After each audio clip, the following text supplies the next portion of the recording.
Hey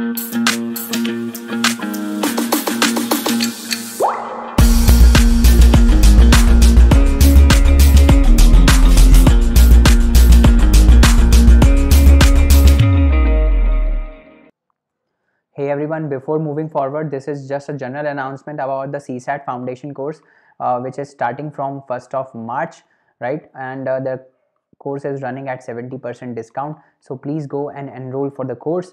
In this course, we would be covering quantitative aptitude, reasoning, data interpretation, linear arrangements और ऐसा सब कुछ जो CSAT के लिए important है.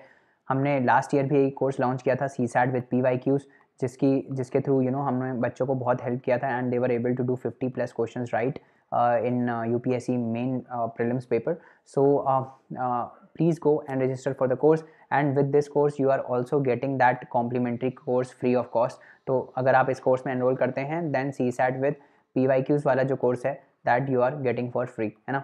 And you can get the schedule for this course by clicking on this link, और ये सारे links जो हैं वो description में आप डेमो लेक्चर्स लास्ट ईयर के कोर्स पे भी देख सकते हैं. And for registering for the course you can go to this particular link, right? And जो last year के testimonials हैं for the student feedback, you can also look at these feedbacks from various students on our website, or you can pause the slide and look at these testimonials. Thank you so much. Hey everyone, welcome back to the layman way. तो चलिए जल्दी से आपने daily MCQ start करते हैं, जहाँ पे हम 5 करंट अफेयर्स और 5 स्टैटिक टॉपिक के क्वेश्चंस डिस्कस करते हैं. And if you are new to the channel, do not forget to like, share and subscribe. Thank you so much. चलिए जल्दी से आगे बढ़ते हैं, और आज का जो टॉपिक है दैट इज़ साइंस. तो आज हम साइंस एंड टेक के और करंट अफेयर्स के थोड़े क्वेश्चंस देखेंगे. चलिए जल्दी से छोटा सा लेक्चर करेंगे, एकदम फटाफट कर लेंगे, है ना. तो साइंस से हम स्टार्ट करते हैं. पहला क्या बोल रहा है? Ball bearings are used in bicycles, cars etcetera because. तो बॉल बियरिंग्स आपने देखी होंगी, वो छोटी छोटी बॉल बियरिंग्स होती है ना. जैसे आपने कभी साइकिल चलाई हो तो उसका पीछे वाला चक्का देखना कभी, तो उसके जो ये छोटा वाला होता है ना, उसके बीच में आपको दिखेगा ऐसे सिल्वर कलर की छोटी छोटी बॉल बियरिंग्स लगी होती हैं ना. ये बॉल बियरिंग्स फिर इसके ऊपर एक ऐसा होता है, इस टाइप से होता है ना, इसको बोलते हैं बॉल बियरिंग्स. ये होती हैं बॉल बियरिंग्स. तो ये पूछा है कि ये बॉल बियरिंग्स यहाँ पे क्यों लगी रहती हैं बाइसाइकिल्स में. What is the reason behind ball bearing. तो देखो, जो ये अंदर वाला इसका अच्छा मेरे को ये बताओ कि अगर बॉल बियरिंग नहीं होगी, कभी कभार ऐसे बाइसिकल का एक्सीडेंट होता है तो ये बॉल बियरिंग हट जाती है, तो क्या होता है, साइकिल चलती है? नहीं चलती. क्यों? क्योंकि जब ये बॉल बियरिंग नहीं होगी तो ये जो इस बाहर वाली सरफेस है और ये जो अंदर वाली सरफेस है, इसके बीच में कॉन्टैक्ट बहुत बढ़ जाएगा, है ना. अभी बॉल बियरिंग में क्या हो रहा है, बॉल बियरिंग ऐसी है, देखो ऐसी ये बॉल बियरिंग है, करेक्ट, और ये बाहर वाली है. तो ये जो पॉइंट ऑफ कॉन्टैक्ट है वो रिड्यूस हो गया है, देख रहे हो. अगर ये बॉल बियरिंग नहीं होती तो ये पूरा पूरा का पूरा कॉन्टैक्ट में होता. तो जब कॉन्टैक्ट बहुत ज़्यादा होता है तो क्या होता है, और आपस में सरफेस घिसती हैं तो क्या होता है, फ्रिक्शन जनरेट होता है ना. फ्रिक्शन जनरेट होता है, उसकी वजह से साइकिल चलाना टफ हो जाएगा या आप नहीं चला पाओगे कुल मिला के. तो बॉल बियरिंग क्या करती हैं, बेसिकली फ्रिक्शन को रिड्यूस करती हैं, पॉइंट ऑफ कॉन्टैक्ट को रिड्यूस करके, है ना. पॉइंट ऑफ कॉन्टैक्ट जो सरफेस कॉन्टैक्ट में होती है वो रिड्यूस करके, अगर जितना कम सरफेस होगा कॉन्टैक्ट में उतना कम फ्रिक्शन लगेगा. तो अब देख लेते हैं क्या बोल रही है. The actual area of contact between the wheel and the axle is increase.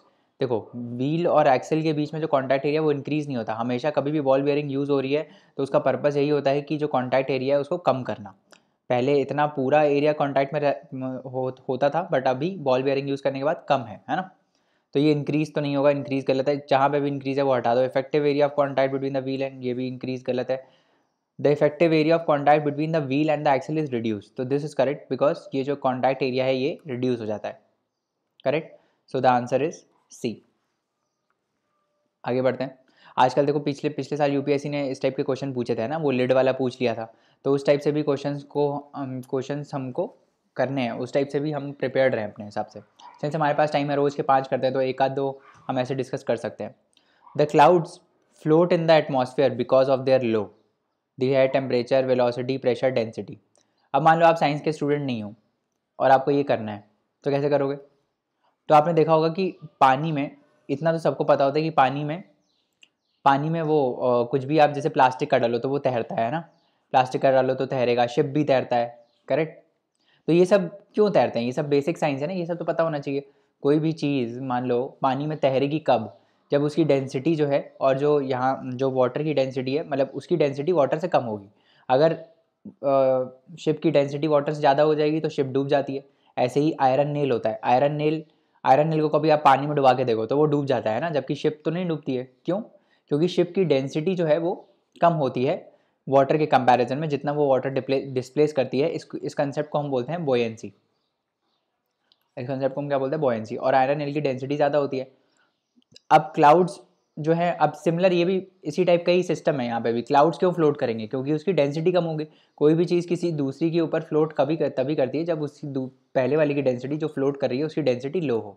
Correct? समझ में आ गया? तो इसका आंसर क्या हो जाएगा? डेंसिटी, है ना। डेंसिटी की वजह से यहाँ पे टेम्परेचर और वेलोसिटी और प्रेशर की वजह से थोड़ी ये सब होता है, ये तो डेंसिटी की वजह से होता है ना। जो डेंसर होता है वो डूब जाता है ना। तो क्या हो जाएगा आंसर? डी हो जाएगा। करेक्ट? आगे बढ़ते हैं। Low temperatures cryogenics find application. तो पहला क्या बोल रहा है? Space travel, surgery and magnetic levitation. अच्छा, surgery, magnetic levitation and telemetry. Space travel, surgery and telemetry, और फिर space travel, magnetic levitation and telemetry. अच्छा, तो इसमें हमको दिख रहा है इन तीनों में ही टेलीमेट्री एक कॉमन ऑप्शन है ना। टेलीमेट्री क्या होता है? What is telemetry? टेलीमेट्री वो होता है जैसे डेटा रिकॉर्ड करते हैं ना, मतलब जैसे मान लो वेदर की सैटेलाइट्स हैं, जैसे वेदर सैटेलाइट्स हैं जो स्पेस में होती हैं, तो वो डेटा ट्रांसमिट करती हैं और नीचे कोई इक्विपमेंट होता है जो उसको रिसीव करके उस डेटा को प्रोसेस करता है। तो ये जो रिकॉर्डिंग ऑफ डेटा होता है ना, इसको हम बोलते हैं टेलीमेट्री। इसमें कहाँ क्रायोजेनिक्स का एप्लीकेशन है?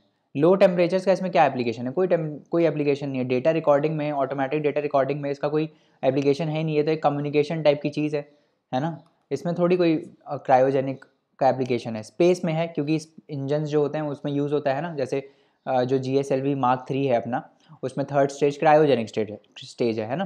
तो उसमें इंजन्स में यूज़ होता है। सर्जरी में यूज़ हो सकता है ना, एकदम कोल्ड फ्रीज़ करने के लिए कोई पर्टिकुलर पॉइंट।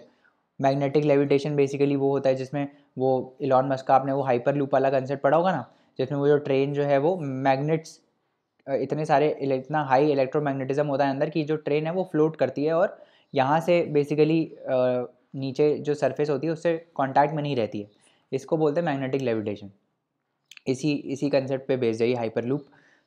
तो टेलीमेट्री तो ऑप्शन में नहीं है कुल मिला के, बाकी जो सब भी है, बट टेलीमेट्री ऑप्शन में नहीं है। टेलीमेट्री गलत है क्योंकि टेलीमेट्री बस एक डेटा रिकॉर्डिंग का प्रोसेस होता है, उसमें कोई क्रायोजेनिक का एप्लीकेशन नहीं है ना। तो टेलीमेट्री हम गलत कर देते हैं, तीनों में गलत हो गया टेलीमेट्री। आंसर क्या आ गया? आंसर आ गया ए। करेक्ट? आगे बढ़ते हैं। The boiling point of water decreases as the altitude increases. दूसरा क्या दिया? Reason the atmospheric pressure increases with altitude. तो ये मैंने आपको, ये साइंस का ऑल दो क्वेश्चन है बट मैंने आपको ज्योग्राफी में समझाया था। मैंने, याद है आपको ज्योग्राफी में क्या बताया था कि एल्टीट्यूड के साथ प्रेशर कैसे वेरी करता है? कैसे वेरी करता है? मैंने आपको एक उसमें एक एग्जांपल दिया था कि मान लो एक स्टैक ऑफ बुक्स है ना। इतनी सारी बुक्स रखी हुई हैं ऐसे करके, मान लो 5-6 बुक्स रखी हुई हैं ऐसे करके। करेक्ट? अब मैंने आपको बताया था कि ये वाली जो बुक है, लेट्स से 1, इसको नंबर कर देते हैं 1 2 3 4 एंड 5। ये जो फिफ्थ बुक है, इस पर जो प्रेशर लगेगा, ये ऊपर वाली जितनी बुक्स है इसकी वजह से प्रेशर लगेगा, है ना। तो इसके ऊपर प्रेशर मान लो P1 है, तो बहुत ज़्यादा प्रेशर लग रहा होगा ना, क्योंकि सारी इससे ऊपर जितनी भी बुक्स है सब इसके ऊपर मिल के प्रेशर लगा रही होंगी, है ना। जबकि अगर मैं बोलूँ कि ये वाला 4th बुक के ऊपर कितना प्रेशर लग रहा होगा, तो 4th बुक पे जो प्रेशर है वो सिर्फ ऊपर की 3 ही लगा रही होंगी, तो ऑब्वियसली 4th बुक के ऊपर प्रेशर कम होगा, है ना। ऐसे ही होता है एयर के साथ। Air is also this type of column, है ना। एयर में भी ऐसा होता है। एयर में क्या होता है, जैसे मान लो ये ग्राउंड है, ठीक है, ये ग्राउंड है, तो इसके ऊपर पूरे एयर का कॉलम होता है। तो जो ग्राउंड के पास जगह होती है उसमें पूरा ऊपर का एयर कॉलम प्रेशर लगा रहा होता है। जबकि हम जैसे हाइट में बढ़ते हैं, हम जैसे एल्टीट्यूड में ऊपर जाते हैं, तो क्या होता है, उससे ऊपर वाला सिर्फ एयर का कॉलम प्रेशर लगा रहा होता है। तो ऑब्वियसली जब हम हाइट में ऊपर जाएंगे तो एयर जो हमारे अबव होगी वो कम होगी, तो इसी वजह से प्रेशर डिक्रीज करता है, ठीक है। तो एल्टीट्यूड के साथ जो एटमॉस्फेरिक प्रेशर होता है वो इंक्रीज नहीं करता है, वो डिक्रीज करता है, ठीक है। समझ में आ गया? अब दूसरा स्टेटमेंट अगर हम फॉल्स कर देते हैं तो हमारा आंसर ऐसे ही आ जाता है, क्योंकि एक ही स्टेटमेंट है जिसमें आर इज फॉल्स, ठीक है। पहला क्या बोल रहा है? Boiling point of water decreases as the altitude increases. इसको भी डिस्कस कर लेते हैं। बॉइलिंग पॉइंट क्या होता है? किसी भी चीज़ का बॉइलिंग पॉइंट क्या होता है? What is boiling point? जब उस फ्लूइड का, जैसे वाटर का वेपर प्रेशर जो है वो एटमॉस्फेरिक प्रेशर के बराबर या बड़ा हो जाता है, तो उस टाइम पे वो बॉयल होना स्टार्ट होता है। क्यों ऐसा क्यों होता है? क्योंकि देखो ये मॉलिक्यूल्स होते हैं इसमें, किसमें? वाटर में। ये एनर्जी गेन करते हैं। जब हम यहाँ पे हीट इसको देते हैं तो ये इतनी एनर्जी गेन कर लेते हैं कि ये एटमॉस्फेरिक प्रेशर को ब्रेक करके बाहर निकल जाते हैं। हमको पता है कि गैसेस में जो मॉलिक्यूल्स होते हैं वो दूर दूर होते हैं, उनके पास काइनेटिक एनर्जी ज़्यादा होती है ना। तो इस प्रेशर को ब्रेक करने के लिए ये बॉइलिंग पॉइंट हम उससे करते हैं। अगर हमको मान लो ज़्यादा एनर्जी देनी पड़ रही है, ज़्यादा एनर्जी कब देनी पड़ेगी, जब बाहर से जो एटमॉस्फेरिक प्रेशर होगा वो ज़्यादा होगा, तभी हमको ज़्यादा एनर्जी देनी पड़ेगी ताकि ये बाहर निकले, है ना। और ऐसे मानो इसको, ऐसे मानो कि मान लो मैं यहाँ खड़ा हूँ, ठीक है, मेरे को ये ब्लॉक को मूव करना है, ये एक मॉलिक्यूल है, करेक्ट, और आप यहाँ खड़े हो, है ना, आप यहाँ से इसको अपोज कर रहे हो और मैं यहाँ से इसको पुश करने की कोशिश कर रहा हूँ। मान लो ये वाटर का मॉलिक्यूल है और मेरे को इसको इधर मूव कराना है, तो मैं यहाँ से ज़्यादा फोर्स लगाऊंगा तभी तो ये मूव करेगा ना, करेक्ट। तो ये है एटमॉस्फेरिक प्रेशर, है ना, और ये है हीट जो हम दे रहे हैं उसकी वजह से जो एनर्जी इसको मिल रही है, ठीक है। अब इसको ब्रेक करना पड़ेगा तभी होगा। तो ये किसके ऊपर डिपेंड कर गया, एटमॉस्फेरिक प्रेशर के ऊपर। बॉइलिंग पॉइंट किसके ऊपर डिपेंड कर गया, एटमॉस्फेरिक प्रेशर के ऊपर। तो जैसे ही हम हाइट में ऊपर जाते हैं तो एटमॉस्फेरिक प्रेशर क्या होता है, डिक्रीज होता है ना, एटमॉस्फेरिक प्रेशर डिक्रीज होता है, ठीक है। तो उसकी वजह से क्या होगा, जब एटमॉस्फेरिक प्रेशर डिक्रीज हो जाएगा तो क्या होगा, बॉइलिंग पॉइंट भी डिक्रीज हो जाएगा, हमको कम हीट देनी पड़ेगी, है ना, ताकि मॉलिक्यूल्स फ्री हो जाए। तो इसीलिए ए इज़ करेक्ट, ठीक है, समझ में आ गया। Answer is C. आगे बढ़ते हैं। Consider the following statements regarding anti defection law. Anti defection के बारे में स्टेटमेंट दी हुई है। पहले तो आप ये बताओ क्या एंटी डिफेक्शन क्या होता है, व्हाट इज डिफेक्शन। डिफेक्शन क्या होता है, डिफेक्शन होता है पार्टी की अदला बदली, जब एक बंदा दूसरी अपनी पार्टी को छोड़ के दूसरी पार्टी में चला जाता है। इसकी कुछ कंडीशंस होती हैं, ये आपको जाके रिवाइज करना है एंटी डिफेक्शन की क्या कंडीशंस होती हैं। इसको हटाने के लिए एक लॉ आया था, that is called anti defection law, correct. इसको ऐड किया गया है किसमें, 10th शेड्यूल में। कौन से अमेंडमेंट में आया था, 52nd अमेंडमेंट में। समझ में आ गया, इतना सब आपको बेसिक पता होना चाहिए। अब उसके बाद हम देखते हैं आगे क्या बोल रहा है ये क्वेश्चंस में। The power to decide the disqualification of an MP और an MLA rest with the presiding officer of the house, presiding officer of the legislature या हाउस। तो हमने देखा था, है ना, लोकसभा में कौन करता है, स्पीकर करता है, और राज्यसभा में चेयरमैन करता है, करेक्ट। तो प्रिसाइडिंग ऑफिसर के पास पावर है कि वो डिस्क्वालिफिकेशन का केस ले, करेक्ट। तो ये सही है। दूसरा क्या है, the law specifies a time frame of 3 months in which speaker should decide on matter of disqualification. अब देखो ये क्या लिखा हुआ है, 3 month। 3 month अभी सुप्रीम कोर्ट ने बोला है कि जो स्पीकर है उसको 3 months के अंदर ही has to take a decision, but ये लॉ में नहीं दिया हुआ है। ये जो लॉ है 10th शेड्यूल में, उसमें ऐसा कुछ टाइमलाइन नहीं दिया हुआ है। तो इसमें क्या बोल रहे हैं, लॉ स्पेसिफाइज, लॉ स्पेसिफाई नहीं कर रहा है, सुप्रीम कोर्ट ने बोला है अभी, बट लॉ में कुछ ऐसा नहीं दिया है। तो second would be wrong. Second अगर आप रॉन्ग करते हो तो आंसर आपका आ जाएगा ऑलरेडी बी, बट हम still will look at the third condition. The law allows a party to merge with or into another party provided that at least 2/3 of the legislature as in favour, है ना। तो 2/3 अगर legislatures favour में है party, एक party के, तो 2 parties मर्ज हो सकती हैं आपस में, है ना। इसमें एक चीज़ और आपको ध्यान रखनी है कि जो स्पीकर है वो सुओ मोटो एंटी डिफेक्शन का केस नहीं लेता है, खुद से नहीं लेता है ना। उसके ऊपर जब कंप्लेन आती है कि भाई ऐसा डिफेक्शन हुआ है, तभी वो मतलब इस केस को लेता है, डिस्क्वालिफिकेशन करता है। सुओ मोटो खुद से नहीं करता, ये भी आपको याद रखना है, करेक्ट। तो 1 and 3 इसका आंसर हो जाएगा। आगे बढ़ते हैं। Recently the political commentators said नहीं होगा, that the US could as a last resort exclude Russia from the SWIFT. What can happen if Russia is excluded from SWIFT? तो इस क्वेश्चन को करने के लिए आपको पता होना चाहिए कि स्विफ्ट क्या है। What is Swift, society for world wide interbank financial telecommunications, है ना। तो ये बेसिकली कुल मिला के एक मैसेजिंग फाइनेंसिंग प्लेटफॉर्म है। इससे क्या होता है कि एक कोड के फॉर्म में एक बैंक से दूसरे बैंक पे एक वो जाता है, एक पीस ऑफ वो जाता है, जैसे बोलते हैं इंस्ट्रक्शन जाता है कि आप ट्रांसफ़र कर दो, सेल कर दो, बाय कर दो, या फिर इस टाइप से जो होता है ना। तो एक मैसेजिंग प्लेटफॉर्म है जिससे बस एक मैसेज जाता है दूसरे के साइड कि भाई हाँ अब मैं ट्रांसफ़र कर रहा हूँ, अब आप ट्रांसफ़र करो, इस टाइप से। और ये ज़रूरी तब होता है जब एक कंट्री में लेट्स से एक कंट्री है ना। अब बाहर के इन्वेस्टर को, बाहर का कोई इन्वेस्टर है, बाहर की कोई कंट्री है, उसको किसी दूसरी कंट्री में पैसा लगाना है या पैसा इन्वेस्ट करना है, तो इसी कोड के थ्रू कम्युनिकेशन होता है। अगर ये कोड नहीं होगा तो इससे क्या होगा कि बाहर वाले जो इन्वेस्टर्स हैं या कंट्रीज़ हैं वो इस होम कंट्री में इन्वेस्ट नहीं कर पाएंगी, क्योंकि ट्रांजैक्शन होगा ही ना। जब मैं आपको बताऊंगा इन्हीं की ट्रांजेक्शन एग्जीक्यूट करो, पैसा ट्रांसफ़र करो, तो कैसे ही होगा, डील नहीं हो पाएगी ना। तो इसीलिए ये प्रॉब्लम दे रहा है। अभी क्या बोल रहा है, रशिया विल, अब इसके इम्प्लीकेशंस क्या हैं स्विफ्ट के, कि अगर एक्सक्लूड हो जाएगा रशिया तो इससे क्या होगा, Russia will not be able to trade with other countries. तो देखो, trade with other country, trade तो कंटिन्यू होगा, ट्रेड में क्या आता है, इंपोर्ट एक्सपोर्ट, इंपोर्ट एक्सपोर्ट तो कंटिन्यू होगा, इंपोर्ट एक्सपोर्ट में कुछ नहीं है। अगर एफडीआई वगैरह जो वाला जो सीन होता है ना, वो नहीं हो पाएगा, है ना, क्योंकि उसमें फिर इंटरबैंक का कम्युनिकेशन चाहिए। इंपोर्ट एक्सपोर्ट में थोड़ी, इंपोर्ट में तो मैं अपना माल ले जाके दूसरे के कंट्री में दे रहा हूँ, उसमें कोई बैंक का इन्वॉल्वमेंट अभी नहीं है ना, तो ट्रेड पे कोई इफेक्ट नहीं होगा। तो फर्स्ट इज रॉन्ग, ट्रेड पे कोई इफेक्ट नहीं होगा।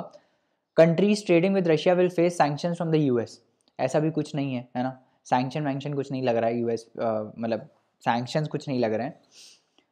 तीसरा क्या है, it's foreign funding would take a hit, ये हो सकता है ना, it's foreign funding would take a hit, जो बाहर से पैसा अंदर आ रहा है रशिया की इकोनॉमी में, वो हिट हो सकता है इससे, है ना, तो दिस कैन बी करेक्ट। और फोर्थ क्या है, Russia will not be allowed to participate in G10 meetings, ये तो नहीं है ऐसा कुछ, है ना। तो इसका आंसर क्या हो जाएगा, इसका आंसर हो जाएगा 3, करेक्ट।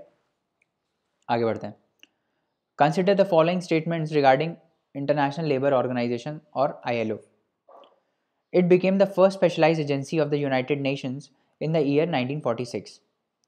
तो ये इकलौती ऐसी ऑर्गेनाइजेशन है, पहली ऐसी स्पेशलाइज एजेंसी है यूनाइटेड नेशंस की जो 1946 में स्टैब्लिश हुई थी, तो दिस इज़ करेक्ट। ILO के बारे में आपको पता होना चाहिए, स्पेशलाइज एजेंसी है UN की। इकलौती ट्राई पार्टाइट UN एजेंसी है and brings together governments, employers and workers, so this is also correct. Labour organisation है, इंटरनेशनल है, इंटरनेशनल है तो गवर्नमेंट होगी, लेबर है तो वर्कर्स होंगे, और लेबर को एम्प्लॉय करने वाले एम्प्लॉयर्स भी होंगे, है ना, तो this is also correct. Tripartite मतलब इन ये तीनों हैं इसमें, है ना, तो दिस इज़ करेक्ट। तीसरा, it releases world employment and social outlook, तो this is also correct. Labour organisation है तो एम्प्लॉयमेंट की रिपोर्ट यही रिलीज़ करेगी। इसके साथ साथ ये ग्लोबल वेज रिपोर्ट भी रिलीज़ करती है, वो भी हम रिवाइज कर लेते हैं, ग्लोबल वेज रिपोर्ट भी ये रिलीज़ करती है, करेक्ट। तो इसका आंसर क्या हो जाएगा, इसका आंसर हो जाएगा D, राइट। आगे बढ़ते हैं। Which of the following are included in the 8 core industries of Indian economy. तो जो 8 कोर इंडस्ट्रीज़ हैं जो कि 40.27% ऑक्यूपाई करती हैं इंडस्ट्रियल प्रोडक्शन में, वो 8 कोर इंडस्ट्रीज़ क्या हैं, और ये बहुत ही ज़्यादा इंपॉर्टेंट है 8 कोर इंडस्ट्रीज़ की, ये आपको वेटेज वाइज याद रहना चाहिए कि सबसे ज़्यादा वेटेज किसका है और सबसे कम किसका है। तो सबसे पहले कहाँ क्या आता है, सबसे पहले आता है रिफाइनरी, है ना, उसके बाद आता है इलेक्ट्रिसिटी, ठीक है, उसके बाद आता है स्टील, उसके बाद आता है कोल, उसके बाद आता है क्रूड, है ना, उसके बाद आता है नेचुरल गैस, उसके बाद आता है सीमेंट, और इसके बाद आता है फर्टिलाइज़र, ठीक है, समझ में आ गया। ये एज इट इज़ ऑर्डर आपको याद रखना है, refinery, electricity, steel, coal, crude, natural gas, cement and fertiliser. तो इसमें से अब कौन सा नहीं है, इलेक्ट्रिसिटी है यस, क्रूड है यस, बायोगैस नहीं है हटा दो उसको, और रिफाइनरी प्रोडक्ट्स हैं, है ना। तो 1 2 क्या हो जाएगा, 1 2 and 4। Are we done on this, are we correct, 1 2 and 4, answer हो जाएगा C। लास्ट क्वेश्चन देखते हैं। कंसिडर द फॉलोइंग स्टेटमेंट्स, क्या बोल रहा है, a V shaped recovery is characterised by quick and effective recovery in measures of economic performance after an acute decline in the economy. तो V shaped recovery क्या होती है, जैसे मान लो ऐसे इकोनॉमी थी, है ना, फिर एकदम से रिसेशन आ गया, करेक्ट, तो वी शेप का बनेगा, कैसे वी शेप कैसे होगा, ऐसे बनेगा वी, है ना, तो जो इकोनॉमी नीचे गई थी अब वो ऊपर आ जाएगी और नॉर्मल लेवल्स पे रिस्टोर हो जाएगी, this is called V shape recovery. तो क्या बोल रहा है, it is characterise by quick and effective recovery, है ना, क्विक है, इफेक्टिव रिकवरी है, in measures of economic performance after an acute decline in the economy. तो एक्यूट डिक्लाइन हुआ और फिर क्विक रिकवरी होगी, that is called V shape recovery, तो ये सही है। दूसरा क्या बोल रहा है, a K shaped recovery occurs when following a recession different parts of the economy recover at different rates, times और मैग्नीट्यूड्स। तो के शेप रिकवरी क्या होती है कि भाई मान लो रिसेशन आ गया पूरा, है ना, रिसेशन आ गया, अब इसके बाद यहाँ से आगे बढ़ने के बाद क्या होता है, इस टाइप से मान लो इस टाइप से था, है ना, रिसेशन में ही थी इकोनॉमी, इसके बाद क्या होगा कि कुछ पार्ट्स तो जल्दी रिकवर कर जाएंगे बट कुछ पार्ट्स रिकवर उतने अच्छे से नहीं कर पाएंगे, है ना, कुछ पार्ट्स अभी भी लैग करेंगे। तो इसको हम क्या बोलते हैं, इसको हम बोलते हैं के शेप्ड रिकवरी। के शेप का बन रहा है देखो, है ना, कुछ पार्ट रिकवर कर रहे हैं कुछ पार्ट नहीं कर पा रहे हैं, तो this is a K shaped recovery. तो इसमें यही है कि following a recession different parts of the economy recover at different rates, times और मैग्नीट्यूड, तो this is also correct. Answer क्या हो जाएगा? आंसर हो जाएगा सी। ठीक है, आज के लिए इतना ही रहने देते हैं। Thank you so much for listening to this lecture so patiently, and for more such courses you can log on to www.thelaymanway.com। तो चलिए अगले लेक्चर में मिलेंगे, तब तक पढ़ते रहिए, हार्ड वर्क करते रहिए। Thank you so much, bye bye and take care.